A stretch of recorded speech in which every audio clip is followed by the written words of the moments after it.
নিত্য ভাগবত হয় সেখানে। তা মহাপ্রভু চিন্তা করলেন ভাগবত হচ্ছে তো এখন, তো আমি যদি ভেতরে যাই তাহলে ভাগবতে বিশ্রাম হয়ে যেতে পারে। আমাকে দেখলে হয়তো এমন ভাবে যে উৎকণ্ঠায় সবচেয়ে দিয়ে এমন চরণে এসে পড়বে। আমি বাইরে দাঁড়িয়ে দাঁড়িয়ে ওই দেবানন্দ পণ্ডিতের পাঠ শুনছেন। এখন দেবানন্দ পণ্ডিতের জাঙ্গার এই সার্বভৌমের জাঙ্গালে, সার্বভৌম বিশারদের জাঙ্গালে দাঁড়িয়ে মহাপ্রভু দেবানন্দ পণ্ডিতের কোণেতে পাঠ হচ্ছে, অনেক শিষ্যে ভরা। দেবানন্দ পণ্ডিত পাঠ করছেন, মহাপ্রভু জানেন দেবানন্দ পণ্ডিত খুব বড় পাঠ শুনে যাই, ভেতরে গেলে অসুবিধা হবে, পাঠ বন্ধ হয়ে যাবে। বাড়ি বাইরে দাঁড়িয়ে দাঁড়িয়ে শুনছেন। তা মহাপ্রভু ওই কথা শুনে উনি ভেতরে ভেতরে রুষ্ট হচ্ছেন। ওই কথা শুনলে তো আনন্দ হয়, কিন্তু উনি ভেতরে ভেতরে রুষ্ট হচ্ছেন। বলে রুষ্ট হচ্ছেন কেন? বলেন দেবানন্দ পণ্ডিত দেখুন ভাগবতের প্রেমময়, প্রেম দিয়ে গড়া ভাগবত। কিরকম প্রেমময়? একটা ছোট্ট কথা যারা ভগবান যখন অন্তর্ধান করেন তখন তিনি সরস্বতী নদীর তীরে গিয়ে একটা ব্যাগ হারিয়ে গেছে, টাকার ব্যাগ ওই সামনে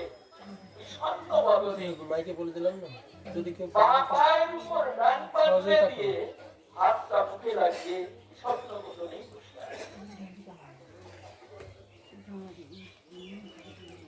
এই বিষণ্ণ বাদনে বসে আছেন। এদিকে উদ্ধব ছুটছে, কোথায় গেলেন? ছুটছে ছুটছে, খুঁজে পাচ্ছেন। তখন উদ্ধব খুঁজতে খুঁজতে এখানে এসে উপস্থিত হলেন। উদ্ধব খাচ্ছেন না পেয়ে, যারা প্রেমিক ভক্ত ভগবানকে যারা ভালোবাসেন তারা যদি না পায় তো তাদের বেদনা দেখে উঠবে। এখন উদ্ধব কাঁদতে কাঁদতে ভগবানের চরণে এসে প্রণাম করছেন। প্রভু তুমি বলেছিলে না আমাদের কোনোদিন তুমি চরণ থেকে ছাড়বে না, আজকে আমাদের কাউকে না বলে তুমি এইখানে চলে এসে স্বপ্ন বদলে কি তোমাকে দেখে তো মনে হয় তুমি আর জগতে থাকবে না, দেখলেই মনে হয় তুমি আর বোধহয় জগতে থাকবে।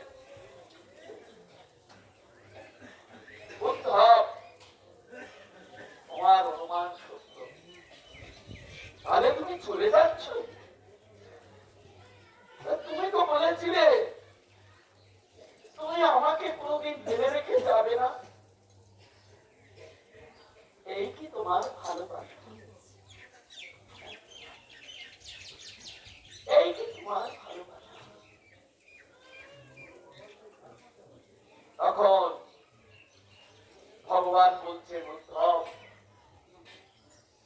আমি আস্তে আস্তে জগৎ থেকে সকলকে তুলে নিয়ে যাব, কিন্তু তিনজনকে আমি নেব। কাকে কাকে প্রভু? বলেন একজন তুমি, তোমাকে আমি নেব। আর একজন বিদুর, বিদুরকে আমি নেব। আর একজন হলেন মৈত্রী, এই তিনজনকে আমি নেব। প্রভু আমরাই অপরাধী, যারা অপরাধী তারাই তো তোমার চরণে যেতে পারে, তাহলে আমরাই অপরাধী? বললেন না উদ্ধব,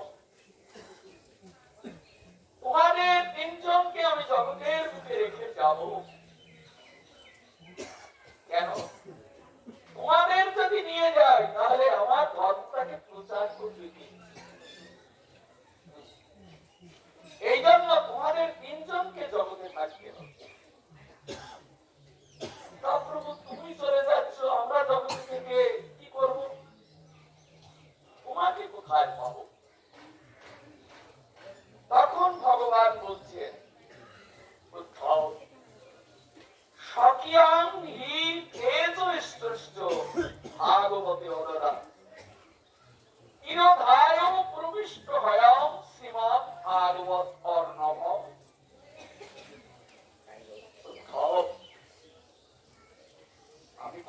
ভাগবত শরীরে ডুব দিয়ে থাকবো। যখন তোমরা ভাগবত কথা বলবে তখন আমি ওই জলের থেকে উঠে সকলকে কৃপা করে আবার ওই ভাগবতের মধ্যে ডুবিয়ে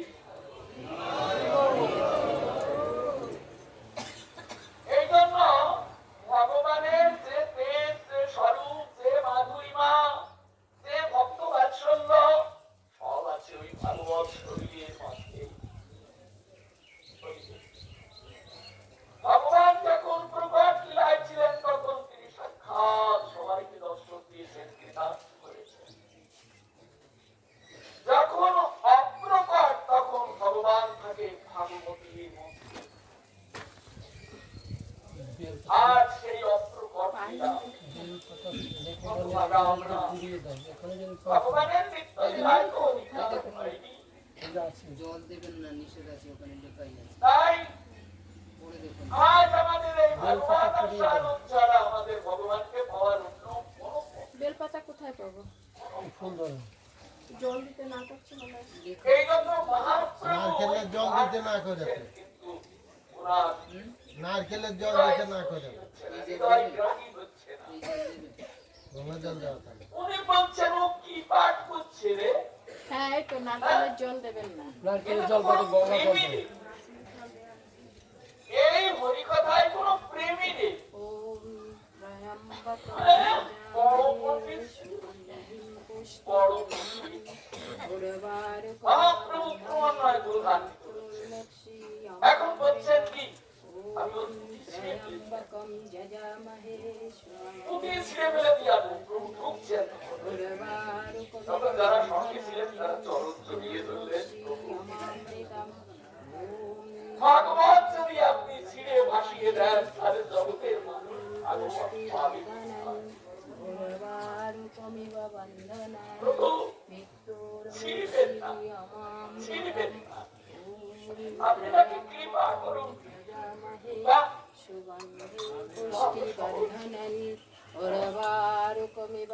এখন প্রভুকে থামিয়ে দিলেন, তখন প্রভুকে ধরে নিয়ে গেলেন। চলুন,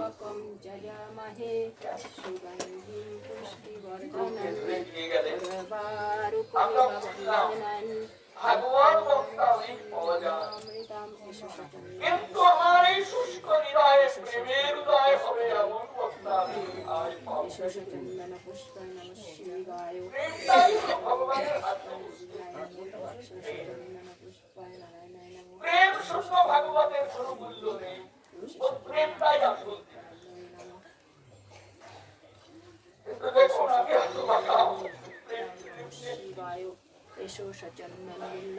তবু আপনাদের শ্রীচরণ করুণায় আমি এসে দাঁড়িয়েছি।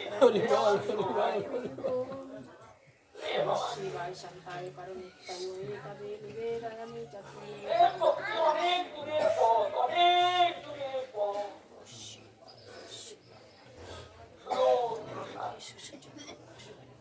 মহাপ্রভু চলে গেলেন। একদিন শ্রীবাস করে দেবানন্দ পণ্ডিত খুব ভালো ভাগবত পাঠ করে, তাই একদিন ভাগবত পাঠ শুনতে সেখানে গেলেন।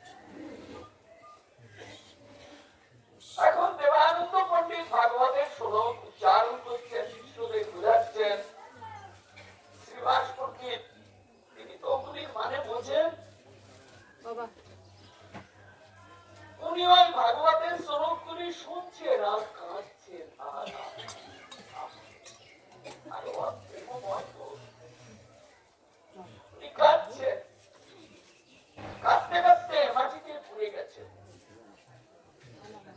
দেবানন্দ পণ্ডিত তখন উনি কাঁদছেন তো, কাঁদার শব্দে পাঠটা বদল হয়ে গেল। শিষ্যরা তখন শ্রীবাস পণ্ডিতকে চায়ের হাত পা ধরে ওই রাস্তায় গিয়ে দেখে আসে তাদের ভাগবত পাঠ আরম্ভ হলো। এখন মহাপ্রভুর কানে গেল। দেবানন্দ পণ্ডিতের তোলে শ্রীবাস পণ্ডিত হরিকথা শুনতে গেছিলেন। তাকে শিষ্যদেরকে দিয়ে ধরিয়ে দেবানন্দ পণ্ডিত জঙ্গলে ফেলে দিয়ে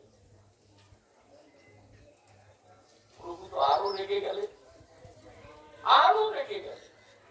হ্যাঁ, গঙ্গা চায় যার অর্জন তাকে অপমান। মানে শ্রীবাস পণ্ডিত যদি গঙ্গায় স্নান করতে যায় তো গঙ্গা চায় আমার পা দুটো আমাকে পুরো গঙ্গা পবিত্র হয়। এখন মহাপ্রভুর কাছে তো মহাপ্রভু বলছেন দেবানন্দ পণ্ডিতের এত আসপত্তা আমার শ্রীবাসকে ধরে ফেলে দিল রাস্তায়, এত অপমান। শ্রীবাস পণ্ডিত কিন্তু তখন যখন চেতনা পেলেন নিজে লজ্জিত হলেন, চলে মহাপ্রভুকে কিচ্ছু বলে।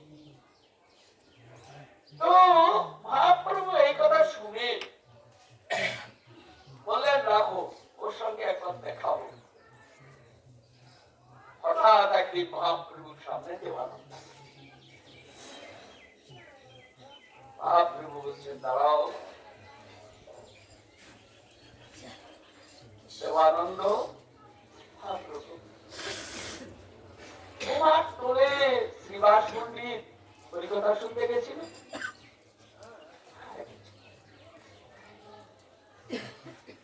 সে কি করেছিল? বলেন ওই কথা শুনে সে আকুল হয়ে কাঁদছিল। সে আকুল হয়ে কাঁদছিল, তাকে তুমি ধরে রাস্তায় ফেলে দিলে, এটা তুমি তোমার এটা কোন বুদ্ধি? বলেন প্রভু আমি ফেলিনি, আমার শিষ্যরা। বলেন তোমার সামনে তোমার শিষ্যরা তাকে তুলে নিয়ে ফেলে দিল, তা তুমি একটাও কথা বলনি। হ্যাঁ, একটাও তো তুমি কথা বলনি। তোমার শিষ্যরা ফেলে দিচ্ছে তাকে তুলে নিয়ে, আর তুমি তাদের গুরুদেব হয়ে একটাও কথা বলনি। হ্যাঁ, তুমি কি ভাগবত পড়ো, কি ভাগবত? হ্যাঁ, পণ্ডিত সেজেছ দেবানন্দ। এরকম পণ্ডিত কত জন্ম ঘুরবে তার কোনো অন্ত নেই। দেখুন এরকম পণ্ডিত, কেননা প্রেম শূন্য পণ্ডিত, কত জন্ম ঘুরবে তার কোনো অন্ত নেই, কত জন্ম চলে যাবে। হ্যাঁ, এখন দেবানন্দ পণ্ডিতকে বললেন যাও, তুমি যাও। দেবানন্দ পণ্ডিত জানলেন আমার অপরাধ হয়ে গেছে, শ্রীবাস আমার অপরাধ। পণ্ডিত ব্যক্তি বুঝতে পারে এখন অপরাধ খণ্ডনের উপায় কি? অপরাধ হলে তার খণ্ডনের উপায়ও আছে, কিন্তু কি উপায় দেবানন্দ পণ্ডিত চিন্তা করতে লাগছে। এখন উপায় কি? কেননা বৈষ্ণবের চরণে অপরাধ হলে, হ্যাঁ, ওই তো মহাপ্রভু বলেছেন না, সকল অপরাধীর ওই পরিমুখ আর বৈষ্ণব অপরাধীর প্রভু একই করে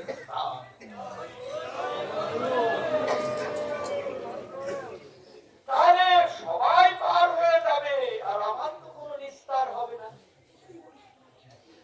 এখন উনি শাস্ত্র অধ্যয়ন করে চিন্তা করে জানতে লাগলেন যে বৈষ্ণব অপরাধের উপায়টা কি উপায়, অপরাধ খণ্ডন।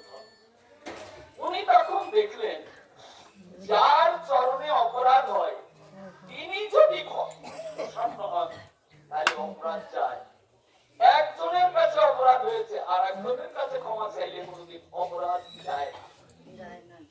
হ্যাঁ, কেউ কোন বৈষ্ণবের কাছে অপরাধ করে এলো গেল, গুরুদেবকে গিয়ে বললো বাবা আমার অপরাধ হয়ে গেছে, অপরাধটাকে ক্ষমা করে দিন।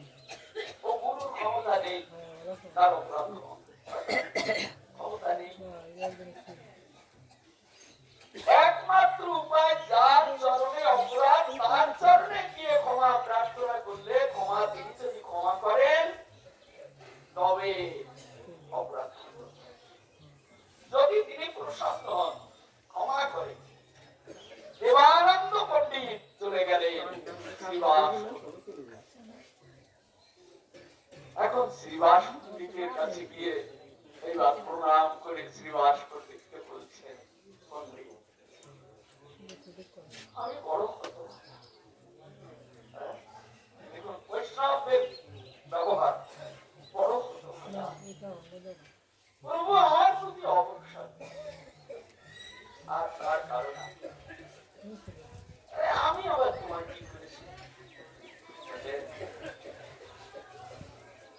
নাকি আমি কথা শুনতে গেছিলেন আমার সত্য সত্যই আমার কোনো প্রেম নেই। আমরা প্রেমটা কি জিনিস? প্রেম যদি আস্বাদন করতে হয় তবে প্রেমিক ভক্তির সঙ্গ লাভ করতে হয়। তাহলে প্রেম আস্বাদন করা যায়। আমি এমন প্রেম আমি জীবন কোনোদিন দেখি তাই আপনি আমার প্রতি যদি প্রসন্ন না হন তো আমার এই জীবনটা বৃথা। আমার যে ভুবন পুরানো গৌর সবাই উদ্ধার হয়ে যাবে, পাপি তাপি সব উদ্ধার হয়ে যাবে, আর আমি পণ্ডিত হয়ে পড়ে থাকবো এই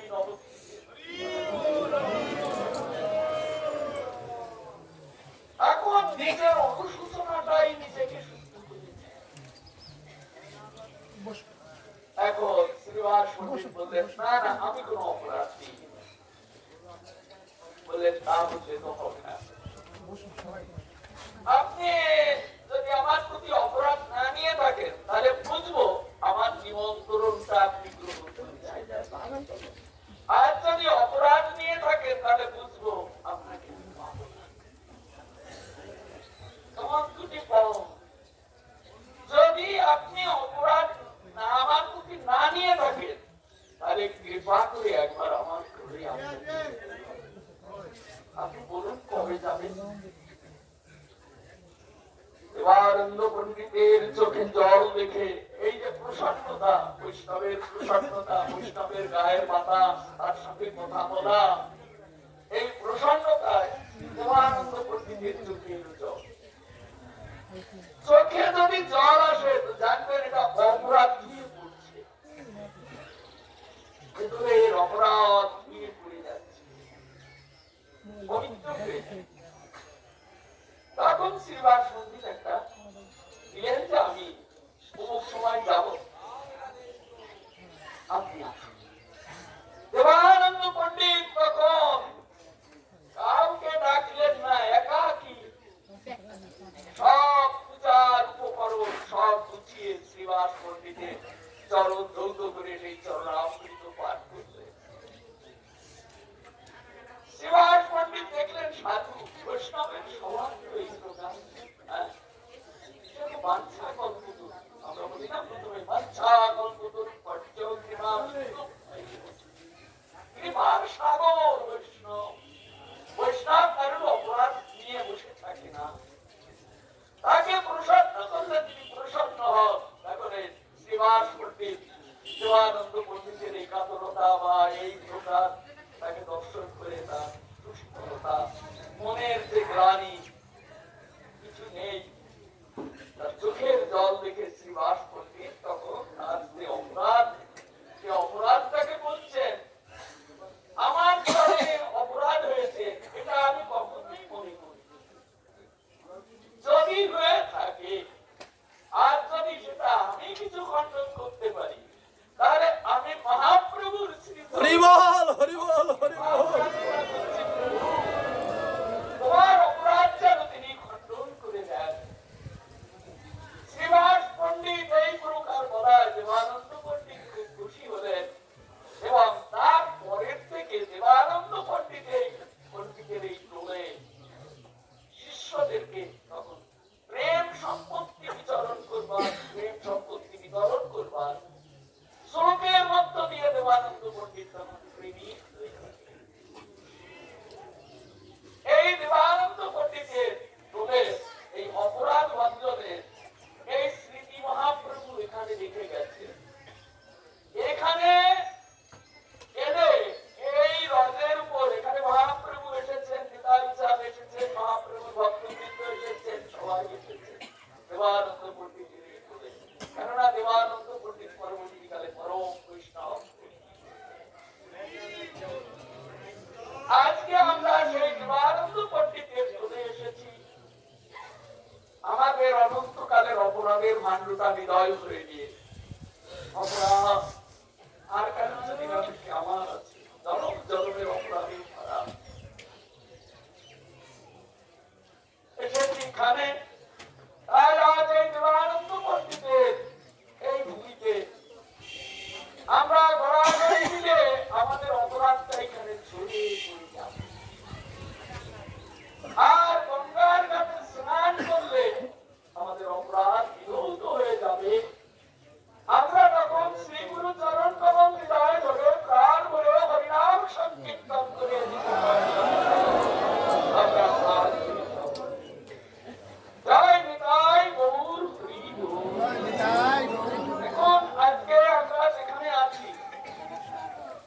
এখানে কিছুই ছিল না, ছোট্ট একখানি মন্দির টিপ টিপ করে জ্বলত। হ্যাঁ? তারপরে এই স্থানটি আস্তে আস্তে ভালো মন্দির হয়েছে, নাট মন্দির হয়েছে, আর ওই দিকে হয়ে যাবে। আমি প্রথম যখন আমার জীবনে প্রথম পরিক্রমায় আসি এইখানে, তখন গঙ্গা ভাঙছিল আর এগুলো ভেঙে ভেঙে পড়ছিল। তো রাধাকুণ্ডের বিশ্বনাথ বাবা এসে পরিক্রমার দায়িত্বে ছিলেন। এইখানে কয়েকটা ঘর ছিল, এত দরিদ্র ছিল যে কারণ ঘরের চাল মানে খড়ের চাল, একটু কি দিয়ে রান্না করা হবে তার কোনো ঠিক নেই। কয়েকটা পাহাড় কাটি এনে ভিক্ষা করে তারপর রান্না হলো এইখানে। আর মন্দিরটা টিপ টিপ করতো কোন রকমের চলতো। তাই ভক্তদের আগমনে এখানে কিছু অনুদান করার আজকে